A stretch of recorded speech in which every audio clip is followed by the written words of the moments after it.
이스라엘 백성들이 애굽에서 나와서 이제 우여곡절 끝에 홍해를 건너고 광야로 나왔을 때에 또 다르게 체험하고 경험하고 부닥치는 일들, 어떻게 이 사람들이 이 어려움을 이기고 헤쳐나갔는가, 우리가 오늘 말씀에서 은혜를 나누고자 합니다.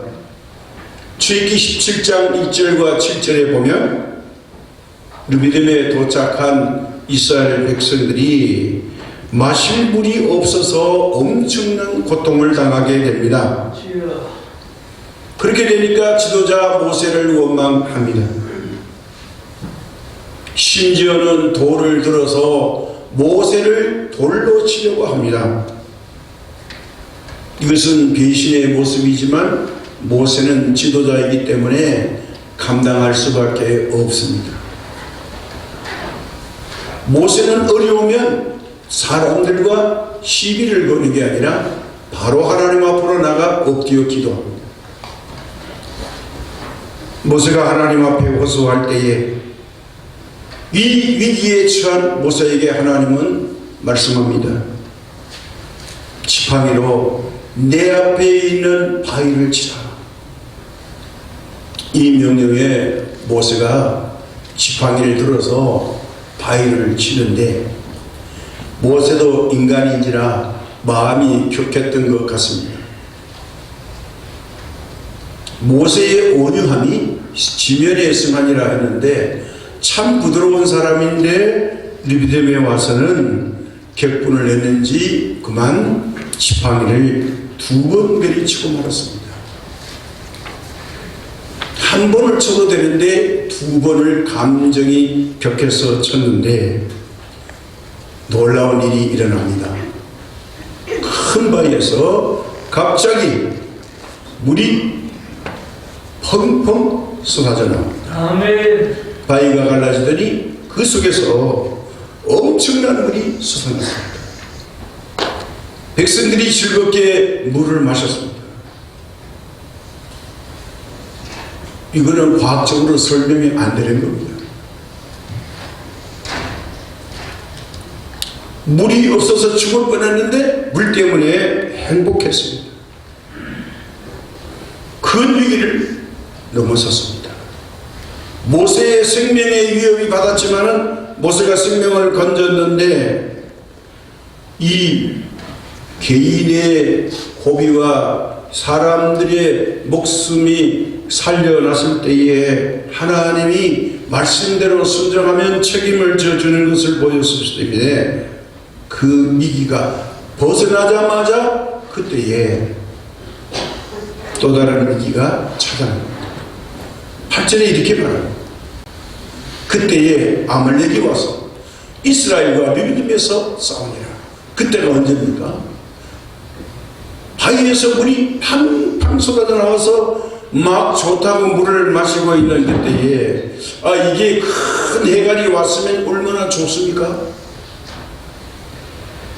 기뻐하는 그때에 온 이스라엘 사람들의 생명적인 위협에 처하게 됐습니다. 물만 있으면 해결되는 것이 아닙니다. 가장 싸나운 사람들 아말렉 족속이 이제 이스라엘을 공격해 옵니다. 애굽에서 나와서 처음으로 전쟁을 맞이하게 됐습니다.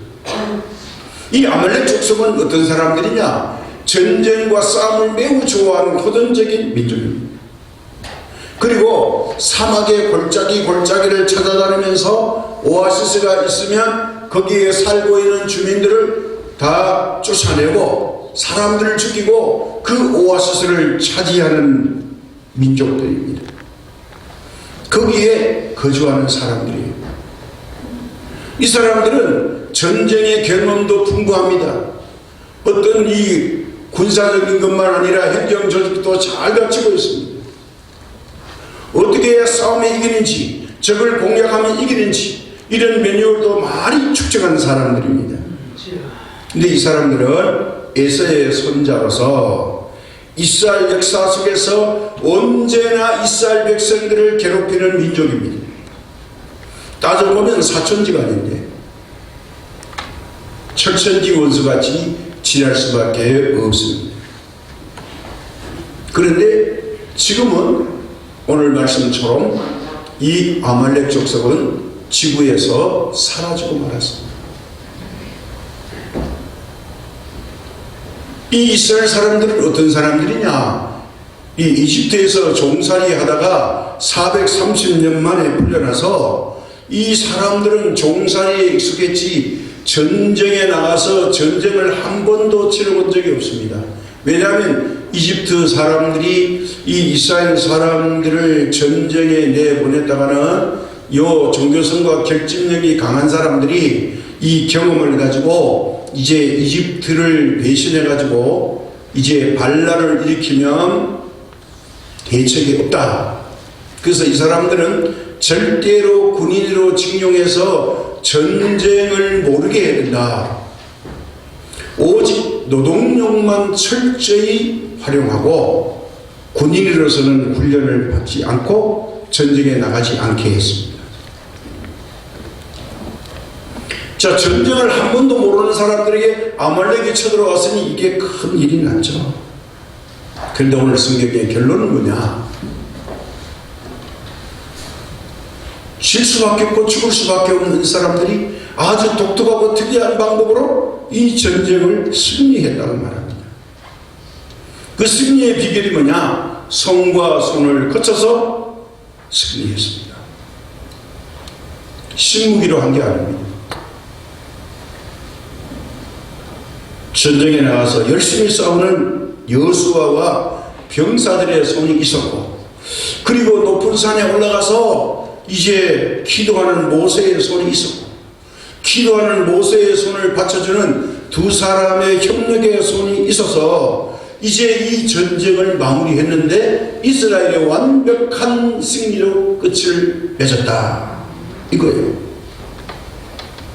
무엇으로 승리했느냐? 손과 손을 연결해서 승리하게 하셨는데, 놀랍게도 이 전쟁이 끝나니까 모세가 뭐라고 말하는 거니? 우리가 이겼다가 아니고 여호와께서 이기셨다. 아멘. 아버지. 여호와이시, 여호와의 깃발, 아멘. 여호와의 우승, 여호와의 승리다. 이게 믿음의 사람의 고백입니다. 아멘. 아버지. 그런데 하나님이 혼자 해서 이긴 게 아니에요. 사람들과 협력해서 승리했다는 거예요. 아멘. 그래서 오늘 본문을 통해서 우리가 여기서 은혜를 나눌 것은 무엇을 교훈하려고 하시느냐 하는 겁니다. 여기에 등장하는 첫 번째가 뭐냐? 순종하는 손이 승리한다는 겁니다. 아멘. 주님. 8절과 9절에 이렇게 말씀합니다. 그때에 아말렉이 와서 이스라엘과 르비딤에서 싸우니라. 9절입니다. 모세가 여호수아에게 이르되 우리를 위하여 사람들을 택하여 나가서 아말렉과 싸우라. 모세가 여호수아에게 명령합니다. 그래서 사람들을 너가 택해서 나가서 싸워라. 그러면 내가 내일 하나님의 지팡이를 손에 잡고 산 꼭대기에서 서리라. 각자 역할이 다르답니다. 여호수아의 손, 모세의 손이 다르게 우리가 협력해서 전쟁을 하자.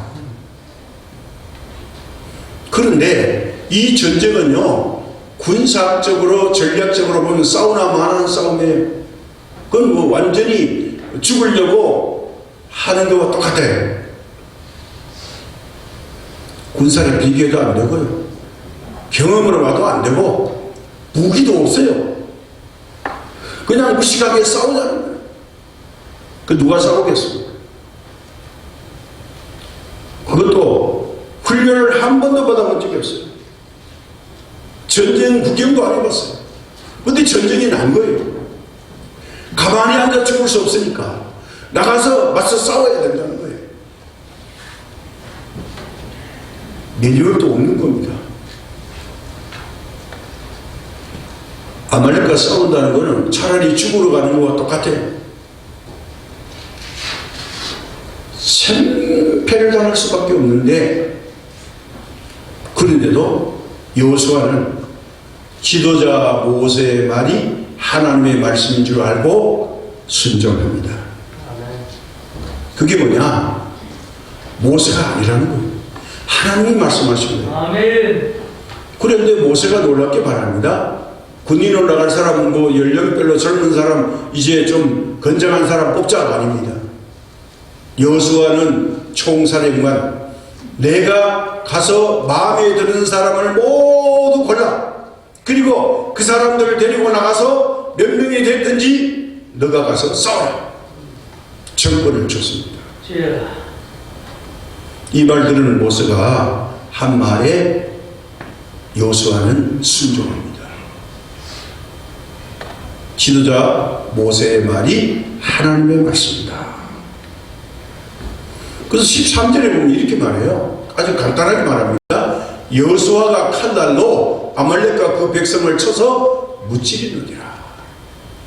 보니까 무기가 달랑 하나예요. 창도 없어요. 그냥 칼이에요. 이게 어떤 칼인지는 모르겠어요. 쉽든지 어쨌든 간에 상대를 제압하려니까 무기는 있어야 되겠는데, 칼날이라 그랬으니까 뭐 긴 칼인지 작은 칼인지 좌우지간에 칼을 가지고 나왔다는 겁니다. 창이 없다는 거예요.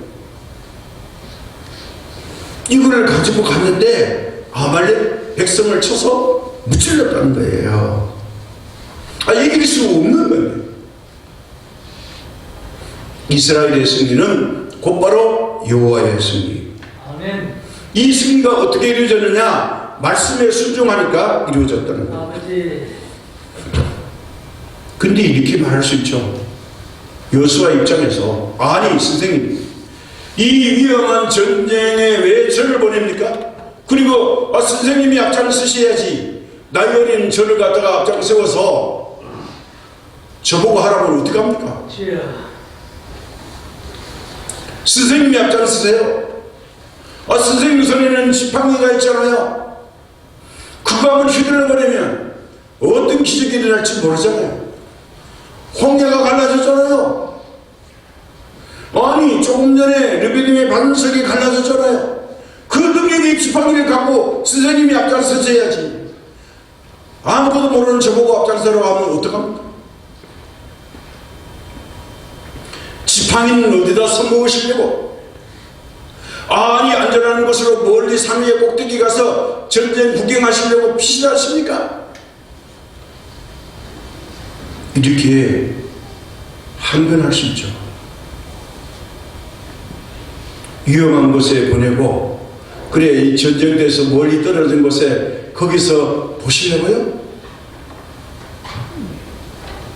얼마든지 불평할 수 있죠. 원망할 수 있습니다. 불순종할 수 있는 상황이 여호수아에게 있었습니다. 그런데 놀랍게도 여호수아는 그렇게 하지 않았습니다. 말씀대로 순종합니다.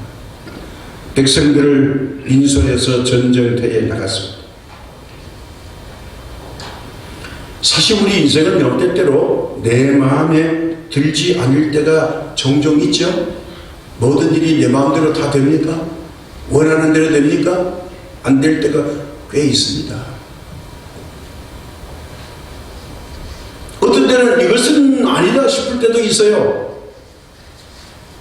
그러나 아니다 싶을 때, 서운하고 섭섭할 때, 그때가 바로 내가 순종해야 될 때였는지 우리는 때를 잘 모르는 거예요. 순종 안 하고 불순종하면 문제가 뒤틀려져도, 아니다 싶어도 순종하면 거기에 기적이 일어날 수 있습니다. 하나님은요, 유능한 사람, 잘난 사람, 똑똑한 사람, IQ 높은 사람, 부자, 권력자, 시끌벅적한 세상에 자랑할 것이 많은 사람을 불러서 하나님의 계획과 역사를 이루는 것이 아니라, 부족하고 못나고 무능하지만 순종하는 사람을 통해서 하나님의 역사를 이루시는 것을 볼 수 있습니다. 아멘. 주님. 한 예를 들어볼까요? 예수님이 12제자를 뽑으십니다. 아주 특이합니다. 자, 12제자의 면면을 살펴봅시다. 그 사람들이 유능한 사람이었습니까? 똑똑했습니까? 잘났습니까? 학력과 실력이 있습니까? 없습니다. 예수님 당시에도 이 예루살렘에는요, 엘리트 계급이 많았어요. 똑똑한 사람들이 굉장히 많아요. 율법으로 어디를 내라도 흠없는 사람들이 많다고요. 그런데 율법에 비춰보면 이게 참 못난 이들이에요. 다 손가락질하는 사람들이. 그 중에 가장 싫어하는 세무서원 세리마켓. 이런 사람들을 제자 삼는 거예요. 무식이 택택하다는 이 갈릴리 어부들을 불러가지고 제자 삼으시는 거예요. 3분의 2같이 어부들이에요. 고기 잡는 것밖에 몰라요. 근데 그들을 불렀다는 말이죠. 주님의 일을 그들에게 맡기시고, 주님, 유능하고 똑똑한 사람들이 불순종하는 것보다는 부족하고 무능하지만 순종하는 사람들을 주님이 들어쓰신다. 아멘. 이스라엘의 초대왕 사울왕은 굉장히 유능한 사람이었습니다. 그 용모가 얼마나 아름답고 컸는지요. 준수했다고 그랬어요.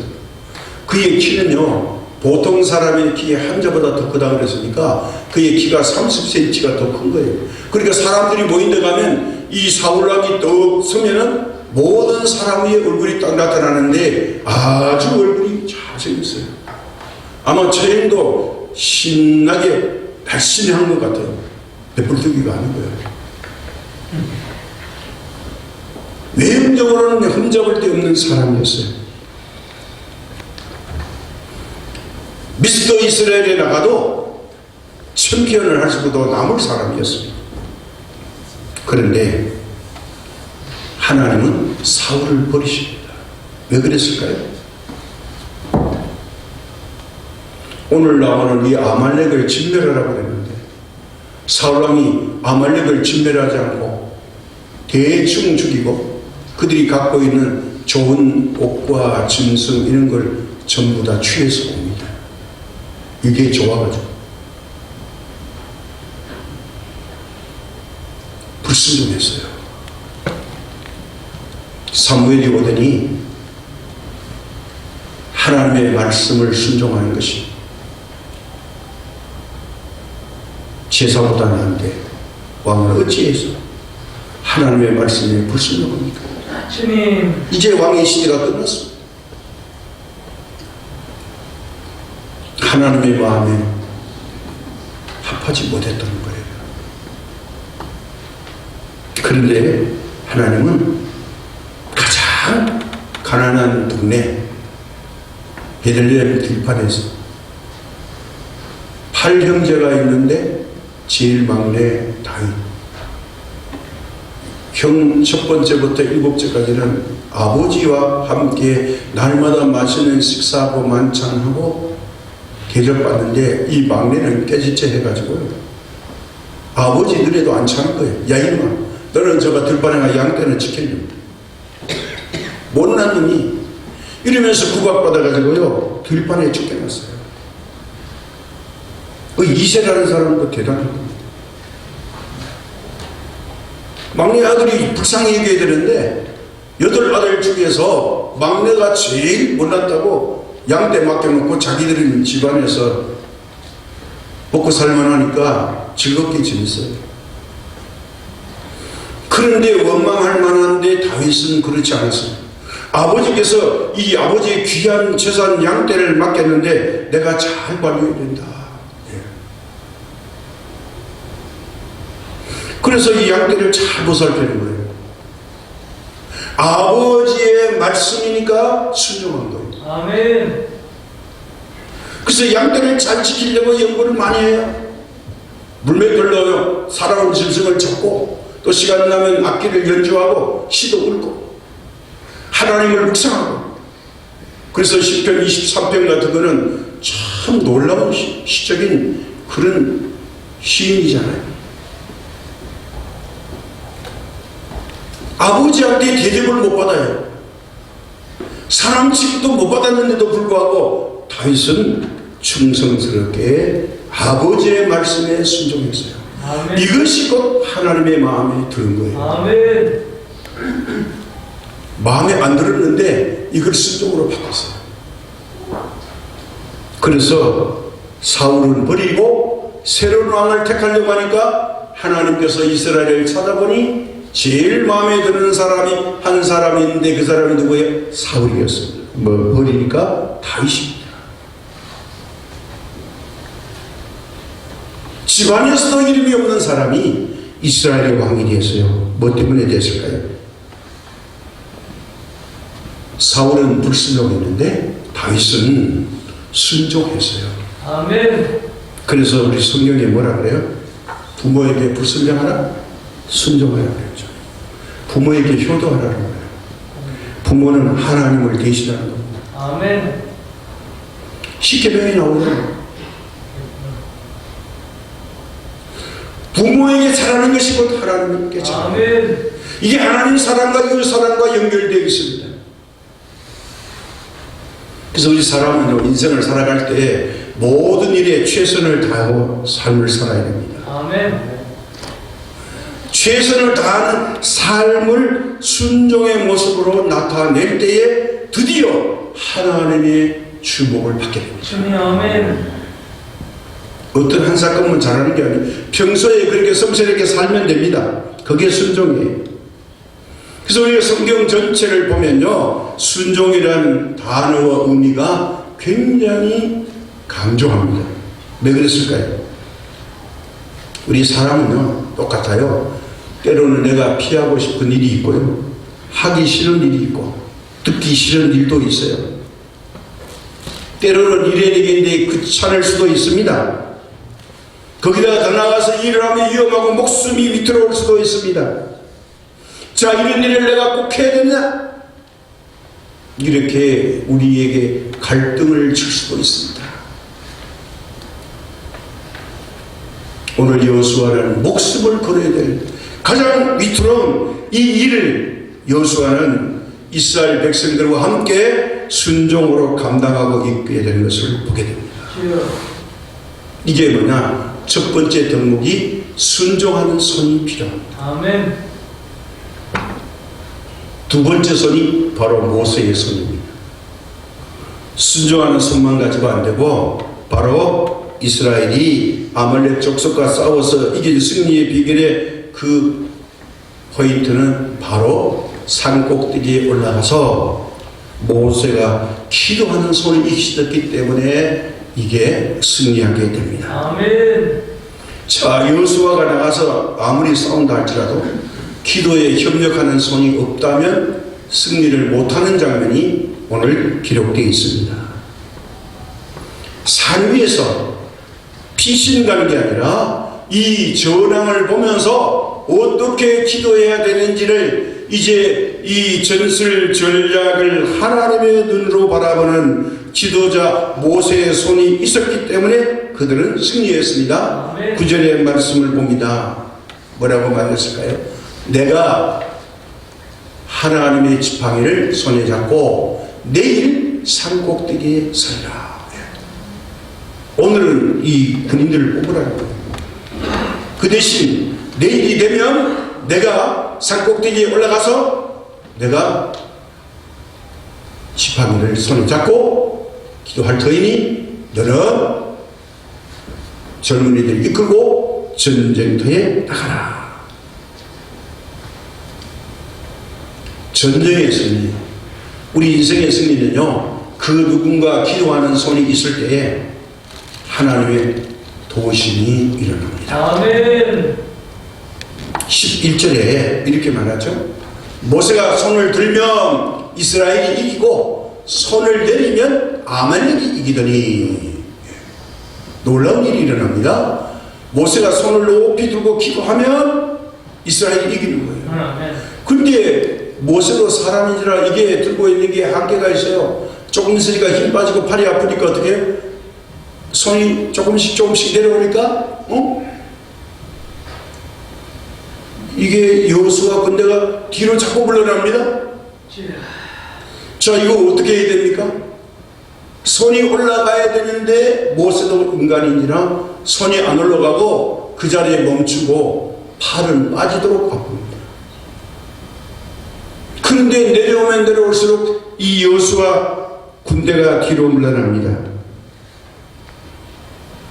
바로 이걸 뭐라 말합니까?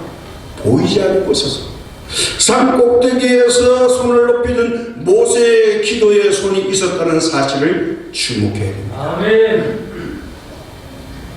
모세가 산 위에서 지팡이에 손을 잡고 손을 높이 들었다는 것은 능력의 손을 들어서 하나님의 도우심을 청했다는 거예요. 아멘. 내가 내일 산 꼭대기에 가서 서리라. 이 전쟁을 보면서 기도하는 겁니다. 근데 사실 이 모세의 지팡이는요, 이렇게 안 해도 됩니다. 어떻게 해요? 아니, 바로왕, 애굽 왕을 10가지 재앙으로 굴복시켰던 지팡이에요. 모세가 들었던 지팡이는 홍해가 갈라졌어요. 방금 전에 바위에서 샘물이 터졌어요. 모세가 들어서 사용하면 놀라운 기적들이 일어났어요. 아멘. 그런데 지금은 좀 의아할 정도로 그 능력 많은 지팡이를 손에 잡고 들어서 산 꼭대기에서 기도하는 것으로 변했어요. 무엇일까요? 모세는 전쟁의 승리를 위한 축복의 기도를 하는 겁니다. 때로는 우리가 보이지 않는 곳에서 기도하는 사람들이 많이 있을 수 있어요. 아멘. 아니, 누가 기도하는지도 모를 수도 있어요. 그 누군가 나를 위해서 기도한다는 축복이 얼마나 큰지 아멘. 주님. 그걸 깨달을 수 있어야 됩니다. 아멘. 곽선임 목사님의 고백입니다. 고향에 두고 온 어머니 권사님, 곽선임 목사님을 위해서 목숨 걸고 북한 땅에서 기도할 때에 곽선임 목사님이 세계적인 목사가 됐다고 얘기합니다. 아멘. 내가 잘난 게 아니라고 했어요.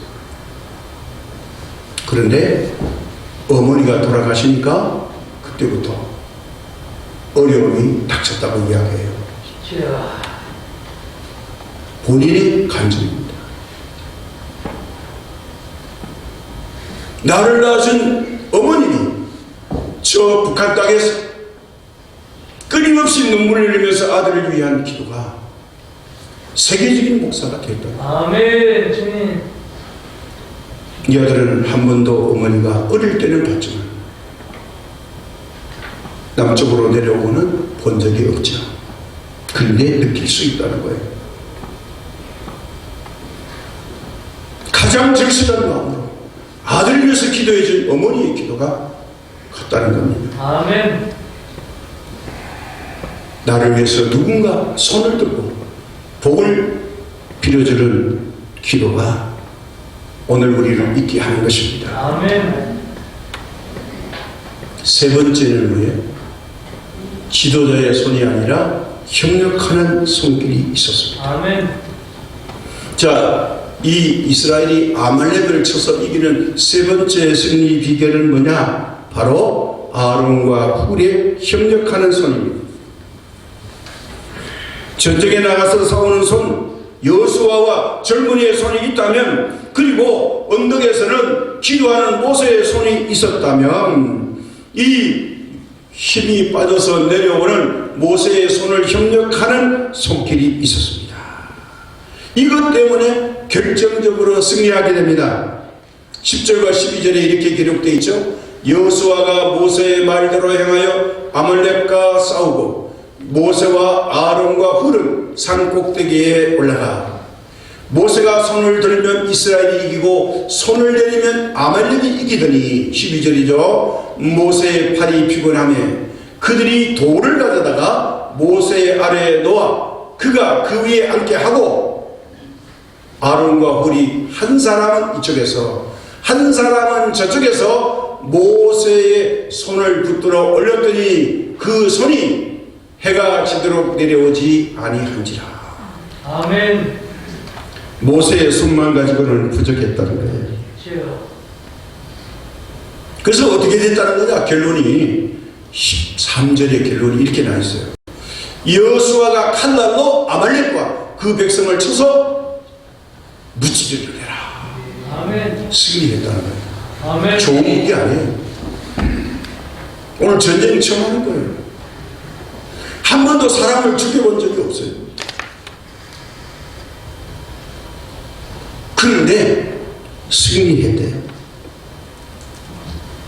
기도한 손, 높이 지팡이를 들고 쳐든 피곤한 모세의 두 손을 받쳐주는 이것이 얼마나 소중한지 모릅니다. 아멘. 아론과 훌이 양쪽에서 이 팔을 잡고 있습니다. 주여. 이 두 사람 때문에 피곤하고 힘든 모세의 손이 내려오지 않았고 내려오지 못하도록 모세의 손 때문에 이제 전쟁에 승리했다는 거예요. 아멘. 여기서 우리가 하나 잊어버리면 안 됩니다. 이 아론은 누굽니까? 바로 지도자 모세의 친형입니다. 훌은 누굽니까? 그의 누님 미리암의 남편이에요. 매형입니다. 모세보다 다 손 위의 사람이에요. 그런데 손 위의 사람들이 손 아래 모세의 손을 이제 내려오지 않도록 두 팔을 떡하니 받쳐가지고 내려오지 못하게 합니다. 왜? 손이 내려오면 질까? 여기는 뭐죠? 협력하면서 신분의 관계가 없습니다. 이거는 모세를 돕는 게 아니라 이스라엘 백성들을 위한 일이고 하나님의 뜻을 이루는 겁니다. 아멘. 이렇게 생각할 수 있죠. 야, 내가 형인데 너 엄마 동생이 형을 섬겨야지. 나한테 잘해야지. 매형입니다. 야,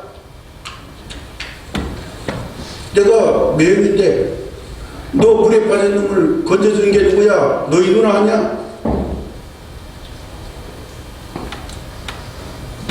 그렇게 생각하면 이 막내 모세의 손을 들어 올릴 리가 없죠.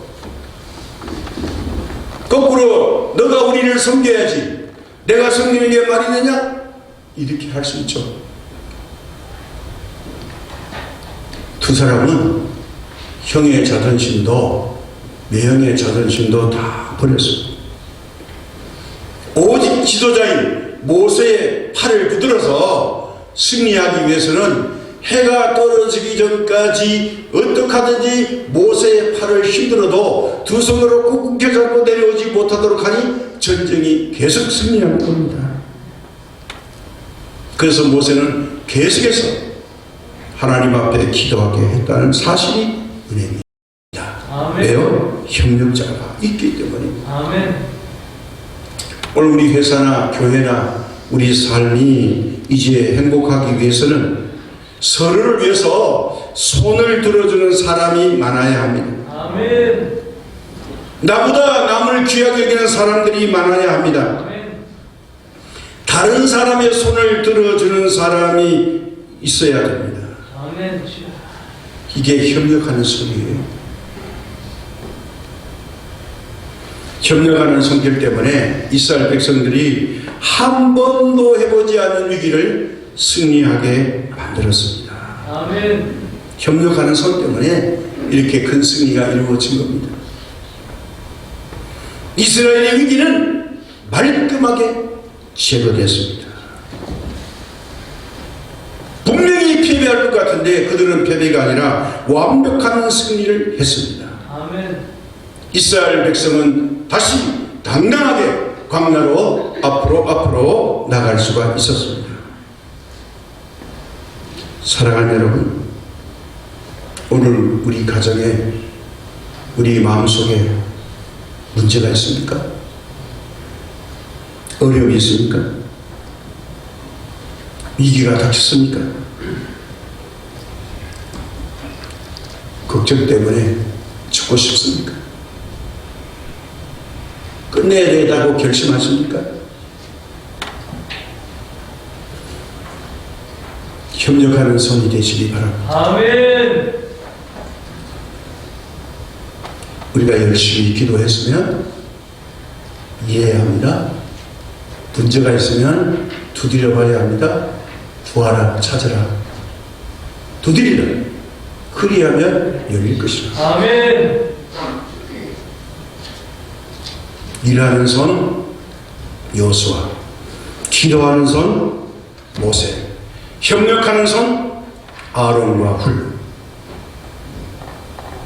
이 세 손이 합쳐질 때에 어떤 위기도 한 번도 경험하지 못한 초유의 사태도 이것을 이기는 낭만의 승리가 어디에 있었냐?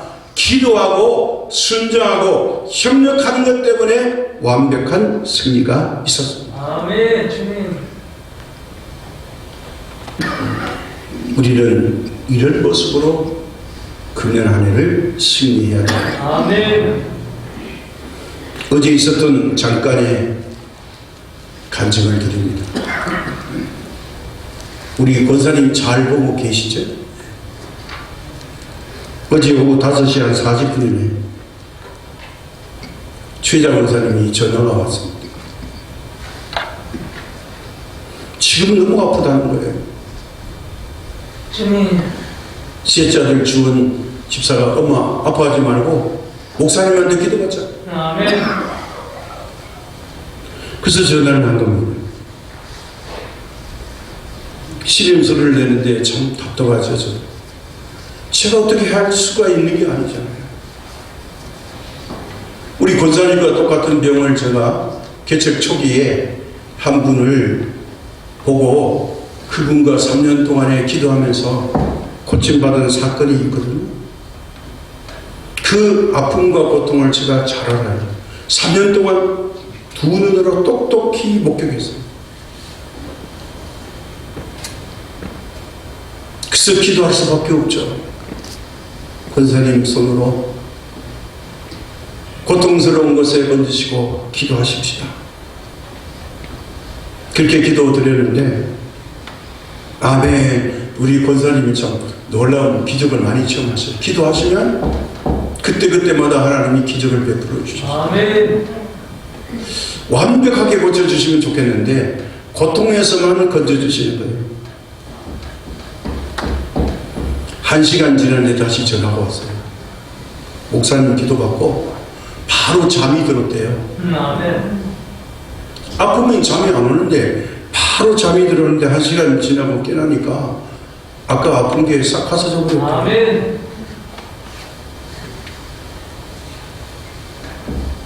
그 누가 하는 겁니까? 제가 기도해서 그렇게 됐나요? 아닙니다. 믿음의 순종은요 하나님이 그렇게 하시는 거예요. 아멘. 여러분도 아파보시잖아요. 엄청나게 아픈데 잠이 옵니까? 안 옵니다. 절대로 안 옵니다. 신경이 곤두서는데 어떻게 잠이 옵니까? 거짓말처럼 단잠이 왔대요. 근데 지금 숨 쉴 수도 있고 이렇게 기분이 좋을 수가 없대요. 아멘. 이게 바로 24시간이 안 되는 시간입니다. 이것이 하나님의 승리입니다. 아멘. 저는 기도로 순종했고 권사님은 믿음으로 순종하시고 아멘. 여기 하나님이 역사하신 겁니다. 여러분 걱정하지 마세요. 기도해 보셨어요? 일을 맡겼어요? 의지했어요? 그러지 않으면서 뭘 걱정합니까? 맡겨보지도 않으면서. 이 말이 의심되면 예배 끝난 다음에 우리 권사님에게 전화해보세요. 어제 어떤 일이 있습니까? 우리는 믿고 순종할 때 하나님의 기적이 일어납니다. 아멘. 말씀이 그렇게 하고 있어요. 아멘.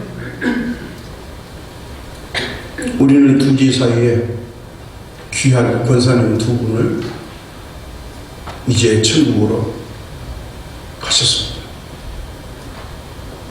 윤실 권사님이 94세로 부르심을 입었고, 지난 금요일에는 91세로 박순희 권사님이 하나님의 부르심을 입었습니다.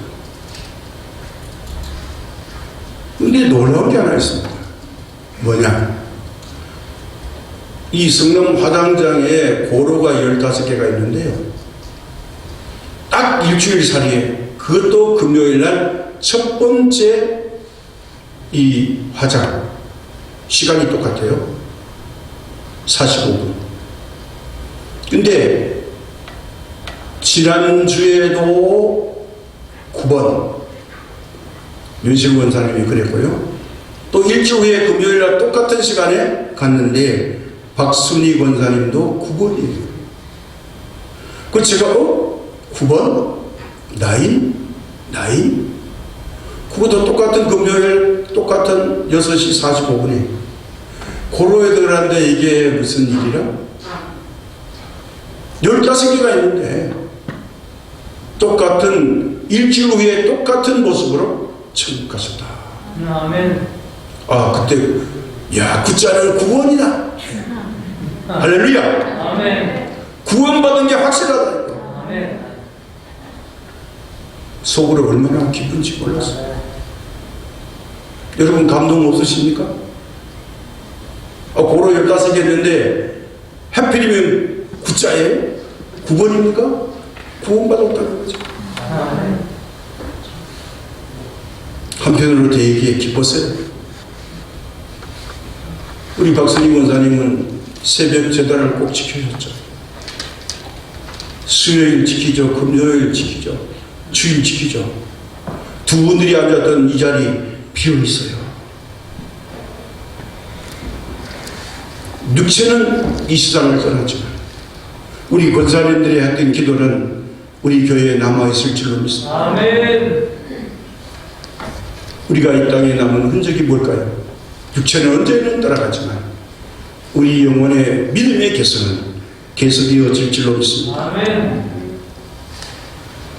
자, 이렇게 우리가 손을 모아서 기도하고 손을 모아서 협력하고 손을 모아서 일하는 창성시민교회 믿음의 사람들이 되시기를 예수님의 이름으로 축복합니다. 아멘. 다시 한번 축복합니다. 아멘. 뭐라고 말합니까? 우리도 이렇게 축복받아서 모세처럼 하나님의 제단을 쌓고 하나님의 이름을 찬양합시다. 아멘. 15절의 말씀이 이렇습니다. 모세가 제단을 쌓고 그 이름을 여호와니시라 하고, 아멘. 하나님의 승입니다. 하나님의 깃발입니다. 이것을 우리가 믿음으로 세울 때에 하나님이 영광을 받으실 줄 믿습니다. 아멘. 이 성경이 놀라운, 모세가 영광을 받은 게 아니에요. 누가 영광 받았다고요? 하나님이 영광을 받으십니다. 아멘. 손에 손을 다해서 협력하면 여호와니시 하나님의 승리가 있을 줄로 믿습니다. 아멘. 우리가 손에 손을 맞잡으면 하나님의 승리가 이 신년 일대에 퍼져나갈 줄로 믿습니다. 아멘. 하나님이 우리 교회 옆에 신년 초등학교, 신년 중학교를 주셨습니다. 미래의 세대들을 잘 양육하고 길러서 하나님의 사람으로 여수와 같이 쓰임받는 이 시대에 중요한 인물들이 우리 창성시민교회를 통해서 많이 배출되는 그런 은혜와 복을 받는 교회가 되기를 주님의 이름으로 소망합니다. 아멘.